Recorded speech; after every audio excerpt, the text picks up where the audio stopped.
So hello everyone, welcome to technical unmask. So आज से हम लोग चैप्टर 4 स्टार्ट करने वाले हैं। करेक्ट। चैप्टर 1 में हम लोग क्या देखे थे भाई लोग कि basic components of system design की भैया कंपोनेंट्स क्या क्या होते हैं एक सिस्टम डिजाइन को हम लोग को करने में।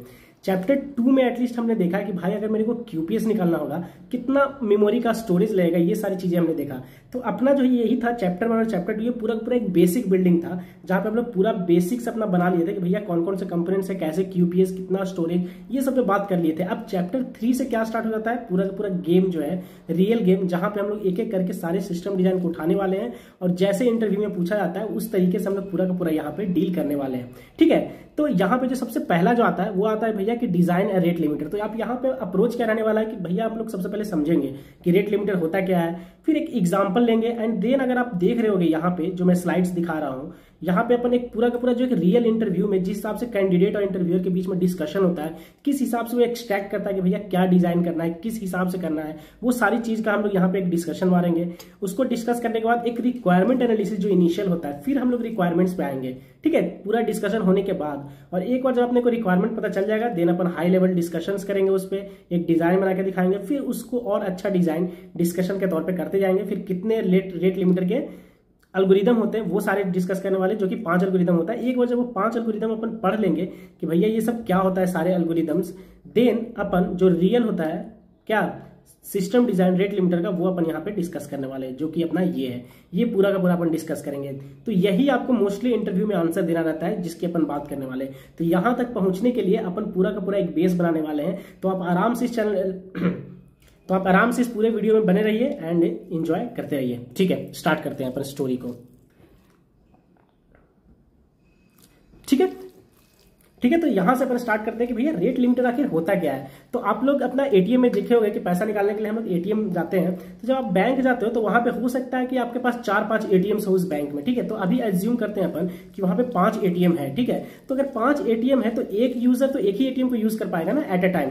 किसी अगर इंस्टेंस की बात करें तो वहां पे जो एक गार्ड जो बाहर है एटीएम के बाहर, अगर बाई चांस मानते हैं तो वहां पे वो 5 यूजर्स को अंदर जाने के लिए देता है और 5 क्या कर रहे हैं, वो एटीएम को यूज कर रहे हैं। अगर कोई 6th पर्सन आता है तो अंदर में स्पेस ही नहीं है ना, अंदर स्पेस ही नहीं है। मतलब कि एक तरीके से वो क्या कर रहा है भैया, लिमिट कर रहा है यूजर्स को कि भाई अंदर में अभी वैकेंसी नहीं है। तो इस हिसाब से वो यूजर को रिस्ट्रिक्ट कर रहा है एंट्री से, और वहीं पे वो क्यू में या तो ऐड कर रहा है या तो फिर डिस्कार्ड कर रहा है। तो यही होता है रेट लिमिटर। रेट लिमिटर में क्या करता है कि भैया एक क्लाइंट और एक सर्वर है, तो उसके बीच में क्लाइंट है जो बहुत सारे रिक्वेस्ट सर्वर को भेज सकता है। करेक्ट। तो सारे रिक्वेस्ट जाना है क्या सर्वर के पास, हो सकता है कि कोई डीडोस अटैक कर रहा हो, बहुत सारे हैकर्स हो, वो किसी एक सर्वर पे बहुत सारे जब बोट से अटैक करेंगे तो उस टाइम पे क्या होगा भाई लोग, सर्वर डाउन हो जाता है। ठीक है, तो इसका मतलब वो सबको रिस्ट्रिक्ट भी तो करना है। एक लिमिट हम लोग लगाते हैं कि भैया इतने ही रिक्वेस्ट सर्वर तक जा सकते हैं और सर्वर अच्छे से फंक्शनल करेगा। ठीक है, तो उसके लिए हम लोग किसको यूज करते हैं भैया, रेट लिमिटर का यूज करते हैं। कि हो सकता है कि भैया हो सकता है कि जैसे ट्विटर एक लगा सकता है कि भैया एक दिन में इतने पोस्ट ही मैं पोस्ट कर सकता हूं, अलाउ करूंगा, वरना मैं अलाउ नहीं करूंगा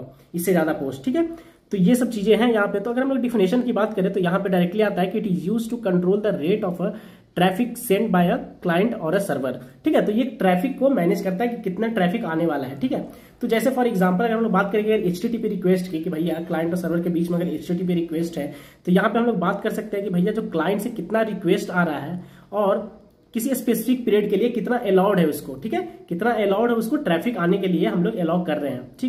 ठीक है, तो अगर मैं कोई एक थ्रेशोल्ड वैल्यू सेट कर लिया हूं कि भाई इतने ही क्लाइंट का रिक्वेस्ट आ सकता है, ठीक है, इससे ज्यादा नहीं जा सकता है। तो अगर वो जैसे ही थ्रेशोल्ड को रीच करेगा और उससे ज्यादा अगर कोई रिक्वेस्ट आना स्टार्ट हो तो क्या हो जाएगा भैया, उसको ड्रॉप करना पड़ेगा, अपने को ब्लॉक करना पड़ेगा। या तो आप उसको ड्रॉप कर दो, सीधे क्लाइंट को भेज दो कि भैया मैं इसको आगे प्रोसीड नहीं कर सकता हूं, 429 करके आप एक एरर मैसेज दे दो उसको। या तो फिर आप क्या करो कि एक बैकअप करके क्यू बना लो, वहां पे आप रखो, फिर बाद में आप शेड्यूल इसको कर सकते हो। ठीक है सर, इतना समझ में आ गया मेरे को। यहाँ पे मैं एक एग्जांपल लिया हूं कि भैया user can write no more than 2 post per second. इसका मतलब अगर बाई चांस मान लो कि एक ट्विटर है, ट्विटर पे अगर आप कर चुके हो कि भैया 1 सेकंड में आप 2 ही पोस्ट कर सकते हो, अगर आप उससे ज्यादा पोस्ट करोगे तो आपको पोस्ट करना ही नहीं रहेगा, ब्लॉक कर देगा। तो ब्लॉक किसके थ्रू हो रहा है भैया, इसी रेट लिमिटर के थ्रू हो रहा है। ठीक है, तो सर इसका बेनिफिट्स क्या है, अब हम लोग इसके बेनिफिट्स के बारे में बात करने वाले हैं। तो सर इसका जो पहला जो बेनिफिट्स है वो डीडोस अटैक से सर बचाता है रिसोर्सेज को। अच्छा, रिसोर्सेज को स्टार बनने से बचाता है। कैसे बचाता है कि हो सकता है कि एक जो बॉट है वो बहुत सारे बॉट का यूज करके कोई हैकर जो है वो किसी सर्वर पे डायरेक्टली अटैक कर रहा है। तो अगर उसमें लिमिट में हम लोग लगा दें कि भैया एट द मैक्स 200 रिक्वेस्ट ही आ सकता है किसी सर्वर पे, जैसे नेटफ्लिक्स का सर्वर है, तो सर नेटफ्लिक्स के सर्वर पे एक दिन में 200 रिक्वेस्ट ही अगर हम लोग एज्यूम करके चले कि आ सकता है, तो जैसे ही कोई बोट अगर 200 से ज्यादा रिक्वेस्ट करना स्टार्ट करेगा तो वो ब्लॉक कर देगा वहीं पे, रिक्वेस्ट को हैंडल ही नहीं करेगा सर्वर, रिक्वेस्ट है जो सर्वर तक पहुंचेगा ही नहीं, तो सर्वर कभी डाउन होगा ही नहीं। क्यों वो करते हैं? क्योंकि सर्वर को हैक करना चाहते हैं या तो फिर सर्वर को डाउन करना चाहते हैं, यही सब एजेंडा रहता है उनका। ठीक है, ठीक है, इतना सर समझ में आ गया मेरे को। तो सर अगर जैसे ही कोई एक्सेस अगर कॉल होगा तो क्या होगा? सब सारे कॉल्स यहाँ पे अपने ब्लॉक हो जाएंगे, सारे कॉल क्या हो जाएंगे? अपने ब्लॉक हो जाएंगे। ठीक है, ठीक है, इतना आप मेरे को समझ में आ गया। दूसरा क्या है सर कि ओवरलोड से बचाता है सर्वर को। करेक्ट है, आप समझ पा रहे होंगे कि ओवरलोड से कैसे बचाता है, क्योंकि अब आप लिमिट कर दिए ना भैया कि इस सर्वर को इतना ही रिक्वेस्ट जा सकता है, नहीं तो मैं लिमिट कर दूंगा, डिस्कार्ड कर दूंगा। इसी हिसाब से सारे सर्वर पे आप डिस्ट्रीब्यूट कर दिए हो। ठीक है, रेट लिमिटर का यूज करके, तो ओवरलोड से बचाता है। ठीक है, ठीक है। अब सर हम लोग इसका इंप्लीमेंटेशन की बात करते हैं। सर ये तो हो गया सर थियोरेटिकल चीज कि सर क्या है, किस हिसाब से करता है, लेकिन सर इसको आखिरकार हम लोग इंप्लीमेंट कैसे करने वाले हैं। ठीक है, तो अगर आप इंप्लीमेंटेशन की बात करोगे तो सर तो rate limiter can be implemented using different algorithm.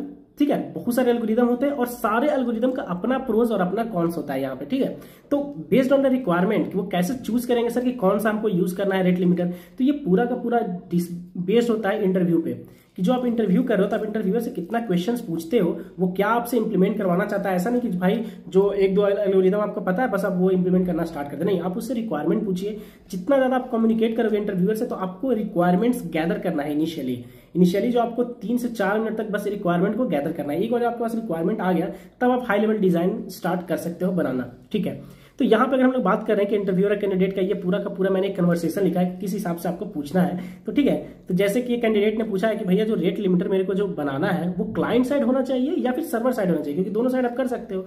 तो भैया इंटरव्यूअर ने बोला कि great questions, we focus on server side, मतलब सर्वर साइड मोस्टली ये आपको इंप्लीमेंट होना चाहिए, उसका रिक्वायरमेंट था। ठीक है सर, फिर दूसरा क्वेश्चन आता है कि भाई जो तुम लिमिट लगाना चाहते हो वो किसके बेसिस पे लगाना चाहते हो?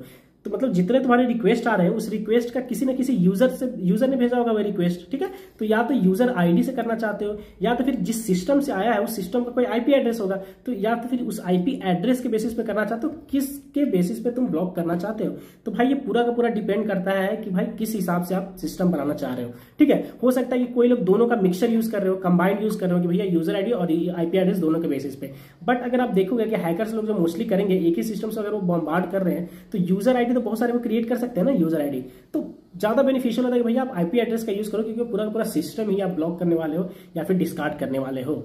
ठीक है, ठीक है, तो ये अपना हो गया। सर थर्ड क्वेश्चन हो सकता है भैया कि आप पूछ सकते हो कि भैया इसका स्केल के कब तक करने वाले हैं, या फिर ये किसी स्टार्टअप के लिए है, मतलब छोटा इसका स्केलेबिलिटी रहने वाला है, या फिर किसी बिग कंपनीज के लिए है। तो भैया यहाँ पे इंटरव्यूअर ने बोला है कि भैया it should handle a large number of request, मतलब एक बड़े कंपनीज के लिए आप ऐसा डिजाइन करो कि भैया जितना मेरे को स्केल करना है वो उतना तक स्केल हो सके।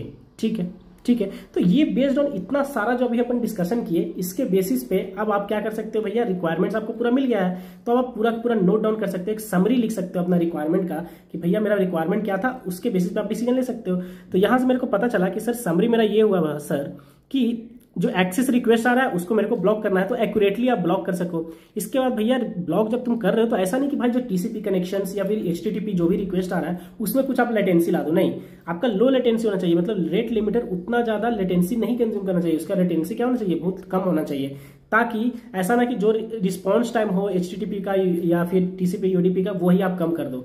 ठीक है, ठीक है सर, इसके बाद मेरे को एक और टारगेट रहना चाहिए सर कि कम से कम मेमोरी ले, क्योंकि आप जो एल्गोरिदम लिखने वाले हो वो स्पेस भी लेने वाला है। करेक्ट, उसका कुछ स्पेस कम्प्लेक्सिटी टाइम कम्प्लेक्सिटी भी तो होगा, तो भाई वो कम से कम स्पेस में आपका रेट लिमिटर होना चाहिए, मतलब इंप्लीमेंटेशन उसका कम से कम स्पेस में होना चाहिए भैया। ठीक है, डिस्ट्रीब्यूटेड सिस्टम के लिए रहना चाहिए सर, इसका मतलब सर बहुत सारे सर्वर्स को एक ही रेट लिमिटर से अपन कंट्रोल कर सके, वैसा सर कुछ बनाइए। हाई फॉल्ट टॉलरेंस भी रहना चाहिए, क्योंकि ऐसा ना हो सर कि मेरा रेट अगर कुछ उसमें चला गया, जैसे कैशे का आप यूज कर रहे हो वहां पे रेडिस कैशे का, कि सर कुछ डेटा को अगर जब कुछ बकेट आप यूज कर रहे हो, जैसे आप आगे पढ़ने वाले हैं कोई एल्गोरिदम इंप्लीमेंट किया उसमें कुछ मेमोरीज का या फिर वो कोड है जो कहीं पे रन कर रहा है किसी कैशे में रन कर रहा है, तो भाई ऐसा ना कि वो कैसे चला जाए तो आपके पास कुछ अल्टरनेट ऑप्शन ही ना हो। तो आपको ऐसा बनाना है कि हाई फॉल्ट टॉलरेंस होना चाहिए, कि मतलब अगर एक आध कंपोनेंट्स उससे खराब भी जाते हैं तब भी वो उसके पास बैकअप होना चाहिए या फिर उसके पास फॉलोबैक मैकेनिज्म होना चाहिए, ताकि वो बेहतरीन तरीके से तब भी चलता रहे।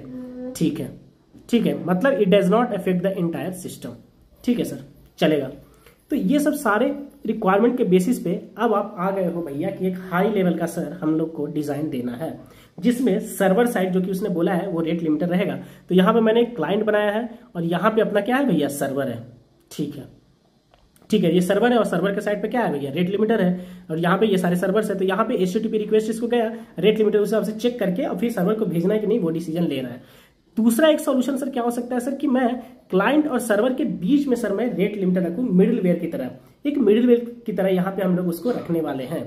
ठीक है, तो मिडिलवेयर की तरह अगर हम लोग रखेंगे तो इसका मतलब सर जितना भी रिक्वेस्ट आ रहा है क्लाइंट से वो सबसे पहले आएगा सर रेट लिमिटर के पास। रेट लिमिटर चेक करेगा कि भैया उसको भेजना है कि नहीं भेजना है। अगर भेजना है तो वो सर्वर को भेजेगा, नहीं भेजना है तो भैया ये रिक्वेस्ट क्या करेगा, डिस्कार्ड कर देगा या फिर ड्रॉप कर देगा, या तो फिर बोल देगा उसको 4 to 9 रिक्वेस्ट भेज के कि भैया टू मेनी रिक्वेस्ट है। जैसे यहाँ पे हम लोग देख सकते हैं कि यहाँ पे मैंने लिखा है कि आवर API अलाउज 2 रिक्वेस्ट पर सेकेंड, मतलब बस 2 ही रिक्वेस्ट जा सकता है पर सेकंड में। तो क्लाइंट ने क्या कर दिया भैया, उस सेकंड पे 1 सेकंड में 2 ही जाना था, बट 1 सेकंड में इसने 3 भेज दिया। तो जिसमें 2 है जो आप देखिएगा कि सर्वर के पास पहुंचा, 1 है जो नहीं भेज पाया। तो वो क्या हो गया भैया, रेट लिमिटर ने रिस्पॉन्स कर दिया दोबारा, येलो में आप देख लोगे डॉटेड में कि दोबारा रेट लिमिटर ने रिस्पॉन्स कर दिया क्लाइंट को क्या, 4 to 9 HTTP स्टेटस कोड के साथ, जो कि क्या बोल रहा है भैया कि टू मेनी रिक्वेस्ट, भैया रिक्वेस्ट बहुत ज्यादा है, इसीलिए वो दोबारा क्लाइंट को इन्फॉर्म कर दिया। तो इस केस में आप 2 चीज कर सकते हो भैया, या तो सीधे के सीधे डिस्कार्ड कर दो, ड्रॉप कर दो उसको, या तो फिर उस रिक्वेस्ट को किसी क्यू में ऐड कर लो और जब आपका फिर से जब ओपन होगा विंडो तो उसमें आप उसको सर्वर को भेज सकते हो। ये 2 चीज में से कोई एक चीज कर सकते हो आप। ठीक है, तो सर इसको इंप्लीमेंट करने का कितना तरीका है अपने पास, तो ये 5 तरीका है भाई इसको इंप्लीमेंट करने का। ठीक है, जिसको में आता है भैया token bucket, leaking bucket, fixed window log, sliding window log और स्लाइडिंग विंडो काउंटर, इतने आते हैं। ठीक है, तो अपन 1 by 1 करके ये सब डिस्कस करने वाले हैं। तो सर जो अपना सबसे पहला है टोकन बकेट एल्गोरिथम, इसको देखने वाले हैं कि सर ये किस हिसाब से सर पूरा का पूरा जो रिक्वेस्ट आता है क्लाइंट साइड से उसको ये रोकता है या ड्रॉप करता है या फिर किस हिसाब से सर्वर पे भेजता है। तो यहाँ पे अपन जैसे नाम से देख रहे होंगे कि टोकन बकेट एल्गोरिथम में कि भैया एक टोकन रहने वाला है और बकेट रहने वाला है। तो अगर आप ये बकेट देख रहे होंगे कि ये बकेट है और रेड कलर में जो देख रहे हो गोल गोल, ये सब क्या है भैया, टोकन है। इसका मतलब सर इसमें क्या होता है कि मेरे जितने भी रिक्वेस्ट आते हैं ना सर, उसको सर एक टोकन चाहिए होता है सर्वर तक पहुंचने के लिए। जैसे कि अपन मूवी देखने के लिए जाते हैं तो अपन क्या करते हैं भैया, पहले एक मूवी का टिकट खरीदते हैं और जब काउंटर पे जाते हैं वहां पे तो फिर वो मूवी का टिकट हम लोग को दिखाते हैं उनको और वो टिकट से फिर वो हम लोग को एंट्री देते हैं। तो एकदम सेम आप मान सकते हो भाई कि आपको एक टोकन चाहिए होगा, एक टिकट चाहिए होगा ताकि वो सर्वर के पास जाए। तो अगर आपके पास वो टिकट है, टोकन है, तब आप सर्वर के पास भेजे जाओगे। अगर वो टोकन या टिकट नहीं है आपके पास तो आप सर्वर के पास नहीं जाओगे, आपको ड्रॉप कर दिया जाएगा रिक्वेस्ट को। इस हिसाब से काम करता है भाई। तो वो जो टिकट है वो लिमिटेड है यहाँ पे। ठीक है, टिकट क्या है, लिमिटेड है। तो वो टिकट क्या है भैया, एक बकेट मेरा दिया हुआ रहेगा और उस बकेट में कुछ limited number of tokens he adjust हो सकते हैं, मतलब कैपेसिटी होता है उस बकेट का कुछ लिमिटेड नंबर ऑफ टोकन्स का। जैसे कि हम लोग यहाँ पे देख सकते हैं कि यहाँ पे टोकन का कैपेसिटी कितना है भैया, 4 है। मतलब ये बकेट में 4 ही मैक्स टू मैक्स 4 टोकन्स यहाँ पे अपने एडजस्ट हो सकते हैं। ठीक है, ठीक है, अगर उससे कुछ ज्यादा डालेंगे तो भैया ओवरफ्लो हो जाएगा, जो कि मैंने येलो में यहाँ पे दिखाया है, ओवरफ्लो हो जाएगा। एक रीफिलर रहेगा। रीफिलर सर क्या करेगा सर कि हर 1 सेकंड या 2 सेकंड में एक पीरियोडिक इंटरवल पे कुछ ना कुछ टोकन्स है जो बकेट में डालता रहेगा एडिशनली। ठीक है, और अगर उसमें पहले से 4 का कैपेसिटी है, 4 ही अगर भरा हुआ है, तो जो एडिशनल अगर रिफिलर भरेगा तो वो सब क्या हो जाएगा भैया, ओवरफ्लो हो जाएगा, ड्रॉप हो जाएगा। और अगर इसमें से कुछ यूज हो गया होगा तो इसमें और आ जाएगा। ठीक है, ठीक है सर। तो अब ये काम कैसे करता है सर, अगर आप देखोगे ये काम कैसे करेगा कि भैया मेरे पास कुछ रिक्वेस्ट आया, वो रिक्वेस्ट आया तो सबसे पहले वो बकेट में चेक करेगा कि भाई टोकन बचा है क्या बकेट में, बोलेगा हाँ, तो एक टोकन निकालेगा और इस रिक्वेस्ट के साथ एसोसिएट कर देगा। और जैसे ही इस रिक्वेस्ट को एक टोकन मिल गया तो ये सीधे के सीधे कहाँ चला जाएगा भैया, सर्वर के पास चला जाएगा और वहां से वो एग्जीक्यूट होगा, जो भी उसको काम करना है वो करेगा। फिर इसके बाद दूसरा आया, देखा कि भैया तो फिर टोकन का वैल्यू क्या हो जाएगा भैया, 3 हो जाएगा। ठीक है, क्योंकि एक तो आपने यूज कर लिया। फिर दूसरा आया, उसने भी एक टोकन उठाया, वो सर्वर के पास चला गया। फिर तीसरा आया, उसने भी एक टोकन उठाया, सर्वर के पास चला गया। फिर चौथा आया, उसने भी एक टोकन उठाया, सर्वर के पास चला गया। तो 4 जो इसके पास थे वो सब यूज अप हो चुके हैं। करेक्ट, सारे यूज अप हो चुके हैं। अब यहाँ पे बकेट पूरा का पूरा अपना खाली हो चुका है। अब 5वां रिक्वेस्ट आता है तो वो चेक करेगा कि भैया बकेट में तो कुछ है ही नहीं, टोकन है ही नहीं। तो क्या करेगा भाई कि अगर उसको बकेट में टोकन था ही नहीं तो इसको टोकन मिल ही नहीं पाया, तो इस रिक्वेस्ट को अपन क्या करेंगे भैया, सीधे सीधे डिस्कार्ड करेंगे, सीधे सीधे ड्रॉप करेंगे, या तो फिर उसको क्यू में ऐड करेंगे। लिखा हुआ है ना, if there are not enough tokens request is dropped और क्यू फॉर लेटर। ठीक है, और क्यूड फॉर लेटर। ठीक है, ठीक है सर, इतना समझ में आया। तो सर फिर ये रीफिलर का काम क्या है, तो जैसे ही 5वां आया, 6ठा 7वां 8वां रिक्वेस्ट ये सब आया तो सर ये सब को कैसे सर्व करेंगे, क्योंकि बकेट तो मेरा खाली हो गया। तो इसीलिए रीफिलर का अपन यूज करते हैं कि भैया वो रीफिल करो बकेट को फिर से। फिर से वो रीफिल पीरियडिकली करता रहता है। तो जैसे अगर एक एक सेकंड पे मान लेते हैं कि हर एक सेकंड में वो 2 टोकन्स को फिर दोबारा रीफिल करता है, तो 2 फिर से टोकन आ गए बकेट में, तो फिर जो 4-5 जो एक्स्ट्रा जो फिर आ रहे हैं उसके बाद जो रिक्वेस्ट, वो फिर वो यूज कर सकते हैं वो टोकन्स का और आगे पहुंच सकते हैं। ठीक है, तो इसके लिए ये पूरा का पूरा एकदम सिंपल है। तो यहाँ पर अगर हम लोग देखेंगे, इसलिए इतना ज्यादा सिंपल, इसलिए वाइडली यूज होता है रेट लिमिटिंग के लिए, सिंपल भी है, और इसको अमेजन एंड स्ट्राइप में भी यूज किया जाता है। इस रेट लिमिटर का अपन यूज करते हैं वहां पे। ठीक है भाई लोग, ठीक है, ठीक है। तो यही चीज मैंने यहाँ पे डिस्क्राइब किया है। आप नोट्स में अगर देखोगे तो आपको क्लियरली समझ में आ रहा होगा। ठीक है, ये नोट्स बहुत ही बेहतरीन है भाई लोग कि ईच रिक्वेस्ट कंज्यूम्स 1 टोकन, एक रिक्वेस्ट को 1 टोकन की जरूरत पड़ती है। अगर रिक्वेस्ट अराइव्स करता है तो there are enough tokens in a bucket, अगर इनफ टोकन्स है तो फिर क्या करता है भैया, 1 टोकन से निकालता है और वो सर्वर के पास चला जाता है, और अगर नहीं है तो फिर उसको ड्रॉप कर दो या फिर क्यू कर लो लेटर के लिए। ठीक है, अगर इसका फंक्शन इंप्लीमेंट करना होगा तो हम लोग क्या करना चाहिए भैया, यहाँ पे बकेट साइज चाहिए और रिफिल रेट चाहिए, ये 2 पैरामीटर्स हम लोगों को चाहिए होगा वहां पे।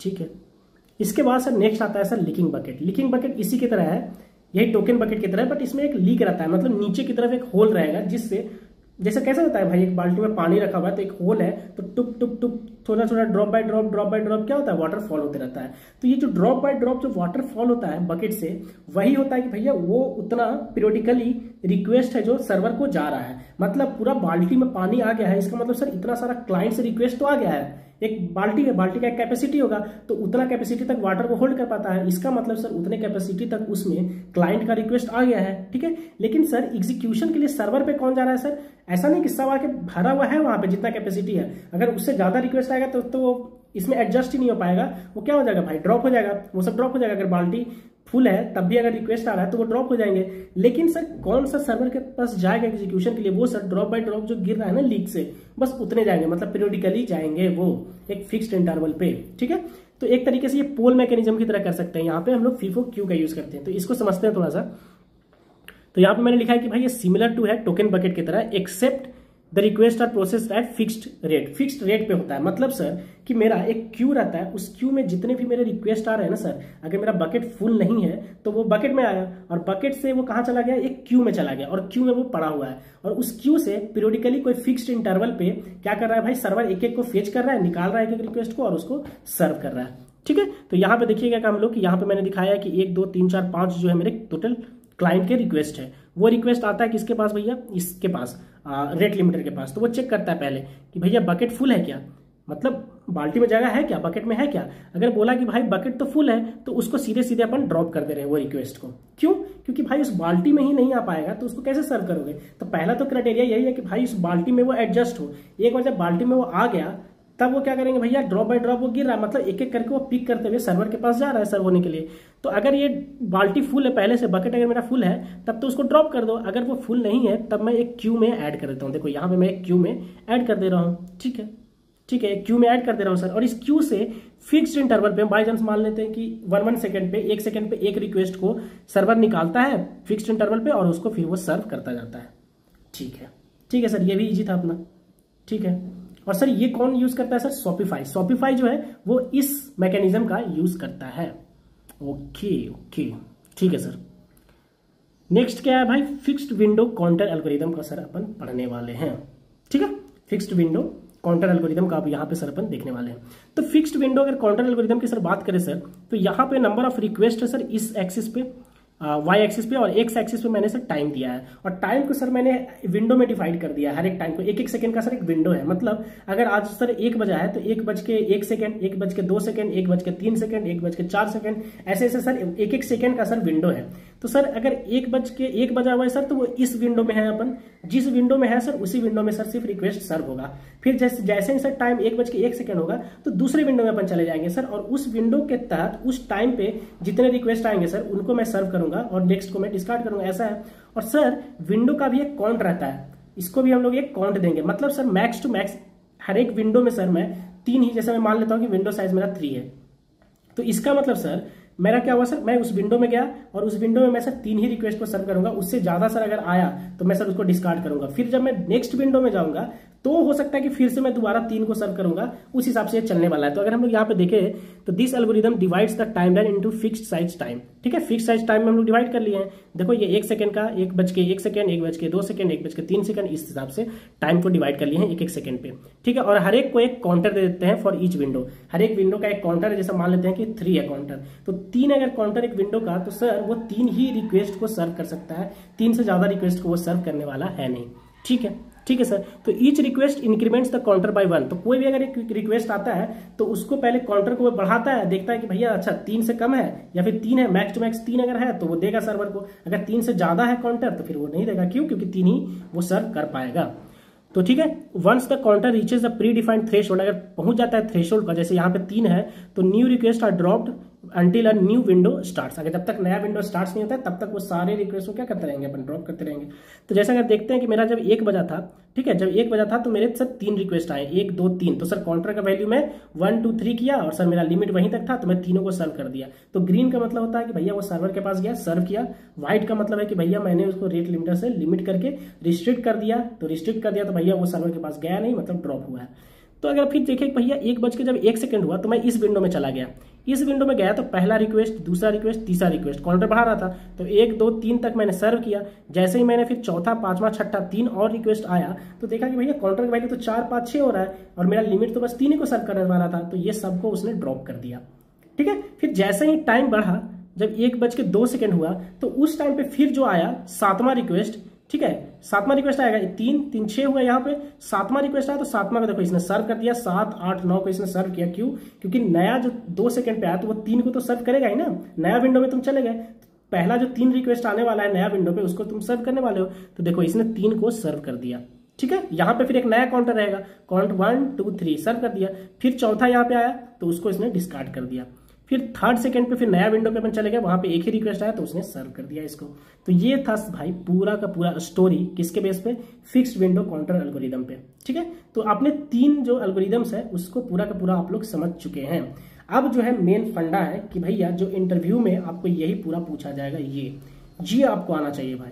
पूरा का पूरा इंटरव्यू में इसी का तो पूरा गेम है भाई। ठीक है, तो सर इसको कैसे अपन समझाने वाले हैं इंटरव्यू में और कैसे करने वाले हैं, ये आप पूरा पूरा देख लो। और ये नोट्स अगर आप बोलोगे तो मैं प्रोवाइड कर दूंगा। ठीक है, ये पूरा पूरा मैंने इधर डिस्क्राइब भी किया कि किस हिसाब से ये पूरा फंक्शनल है, क्योंकि आप 1 2 3 4 यहाँ पे देख रहे हो ना मार्किंग, वो पूरा लिखा हुआ है कि 1 का मतलब क्या हो रहा है, 2 का मतलब क्या हो रहा है, ये पूरा का पूरा मैंने एक्सप्लेन भी कर दिया।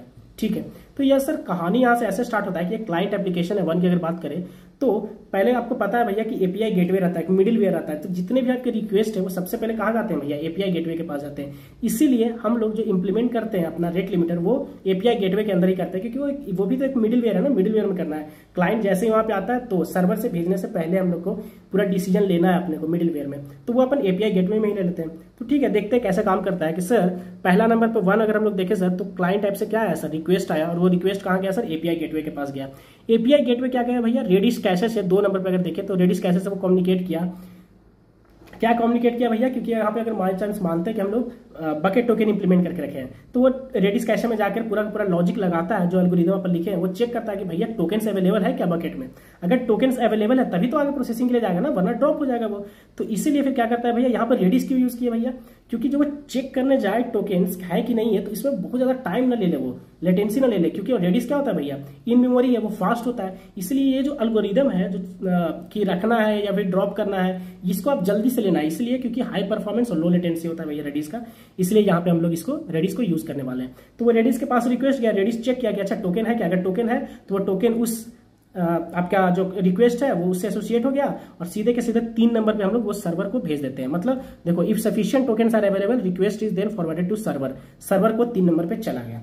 ठीक है सर, अगर टोकन नहीं रहता तो सर, तो आप 4 नंबर पे देखिए, 4 नंबर यहाँ पे जो लिखा हुआ है 4 नंबर, तो 4 नंबर पे क्या होता है भैया कि अगर मेरा एम्प्टी था, इसका मतलब सर मैं अब उसको हैंडल नहीं कर पाऊंगा, मैं इसको या तो ड्रॉप करूंगा या तो फिर क्यू में स्टोर करूंगा और क्लाइंट को इन्फॉर्म कर दूंगा कि भैया 429 जो है वो उस रिक्वेस्ट से, HTTP रिक्वेस्ट कोड से, रिटर्न रिक्वेस्ट से कि भैया टू मेनी रिक्वेस्ट। यहाँ पे आप देखोगे 4 नंबर पे, if bucket is empty then the API gateway respond with 429 too many request to indicate rate limit कि भैया रेट लिमिट हो चुका है, इसलिए 2 महीने रिक्वेस्ट है, वापस क्लाइंट को वो बता देता है। यही पूरा फंडा है भैया, ठीक है। तो मतलब एपीआई गेटवे के पास गया, एपीआई गेटवे पूरा टोकन चेक किया रेडिस में, अगर टोकन है तो सर्वर को जाओ, अगर टोकन नहीं है तो दोबारा क्लाइंट को बता दो कि भैया 2 महीने रिक्वेस्ट, यही है।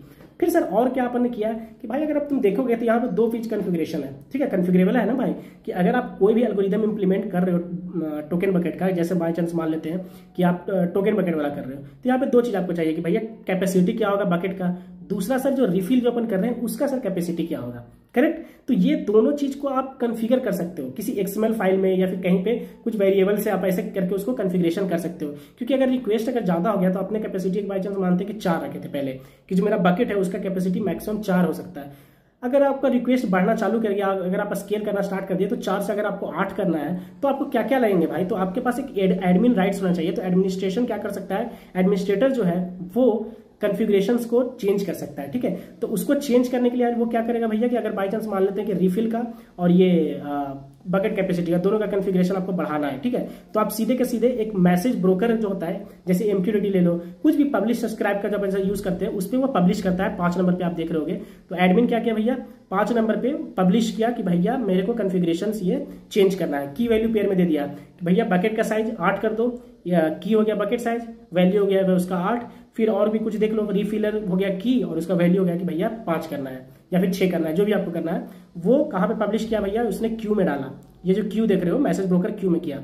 अब इस क्यू को कोई वर्कर है वो थ्रेड सब्सक्राइब करके रखा होगा, तो आपको पता ही है भैया कि पब्लिश और सब्सक्राइब कैसे चलता है। कोई है जो मैसेज कुछ पब्लिश कर देता है किसी ब्रोकर पे, और जितने लोग उसको सब्सक्राइब किए हुए हैं उनको डायरेक्टली वो मैसेज क्या हो जाता है भैया, मिल जाता है। तो 6ठे नंबर पे आप देखोगे तो वर्कर थ्रेड को वो पूरा का पूरा मैसेज उसको मिल गया, उसने उसको पार्स किया और देखा कि भैया अच्छा ये कॉन्फ़िगरेशंस को चेंज करना है, तो वो सीधे 7 नंबर पे एपीआई गेटवे को फिर से बता दिया कि भैया ये कॉन्फ़िगरेशन चेंज कर लो। एपीआई गेटवे के पास पूरा का पूरा लॉजिक था रेट लिमिटर का, तो उस हिसाब से फिर वो अपना कॉन्फ़िगरेशन पूरा चेंज करके रेडी था।